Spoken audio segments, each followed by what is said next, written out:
I have known about Dolly Parton since the days when you used to come on this show with Porter Wagner. But you are hotter now than you've ever been in this business. Am I right? Well, I'm working harder now. Well, what do you think did it? I mean, what do you think was the turning point? Well, I think hard work for one thing, and then, too, not long ago, I just changed management. I went with Katz Gallon Cleary, Sandy Gallon out of L.A. I know Sandy. Yeah, sure. Sandy's great, and the whole firm is.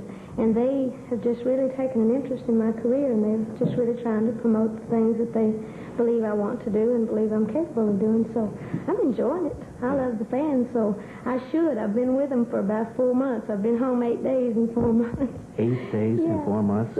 You do work hard. Yeah, but I enjoy it. That's one of the great things about it. I do enjoy it. I'd hate to work like that and not enjoy it. Most of the country people I've had on the show all travel by bus, and they have the buses actually built like they're almost a home. They have every possible thing in them. Do you have something like that? Yeah, I do. In fact, that's really a great way to travel if you're going to travel as much as we do, because I'm really a little bit afraid of flying. I never did really get used to Why are you afraid of flying? I'm just chicken, I guess.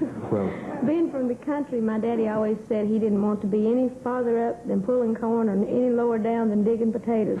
So maybe a little bit of that rubbed off on me.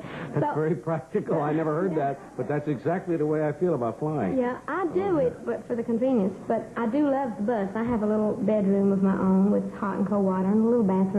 Then the rest of the group have bunks in the back, and they have their own little bathroom. And then we have a little lounge up front with our own little bathroom. No, there's no bathroom up front. What, with 3 baths? No. That's a far cry from the old outhouse with the half moon, isn't it? You telling me? Inside outhouses. Now, do you buy that bus? I'm curious about this. Do you buy the bus itself, like a person to buy a car, and then add all those extras? You buy the shell, and then you take it to a custom place where they do the inside for you. There are a number of places. Well, they're very expensive. They are very expensive. In fact, it costs more to fix the inside of the bus than the bus costs. What is? I have no. Does anybody here have an idea? Now, if you're in the business, stay out of this. But does anybody here have an idea what a bus costs? A regular bus like a Greyhound. That's what you got, right? General Motors. What does it cost? What does a bus cost? Well, empty.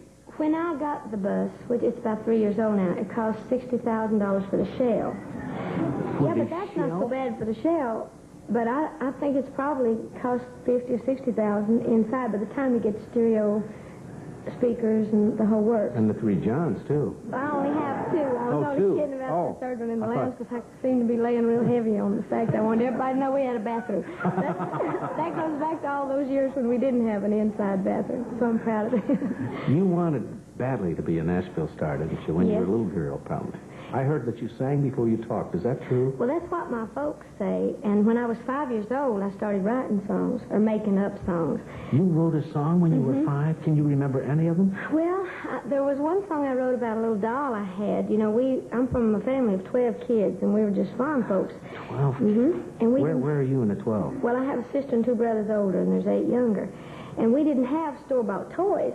So Mama and Daddy used to Didn't have television, I'll bet, either. Oh, no. If we'd have had it, we'd have had it been run on There'd only been about 6 of you if there had been television. Yeah. But anyway, the little song that I wrote was about a little cob doll that Mom and Daddy had made. We used to take the cobs when we used to, raise corn, and we used to shell the corn, and Daddy'd take the corn to the mill.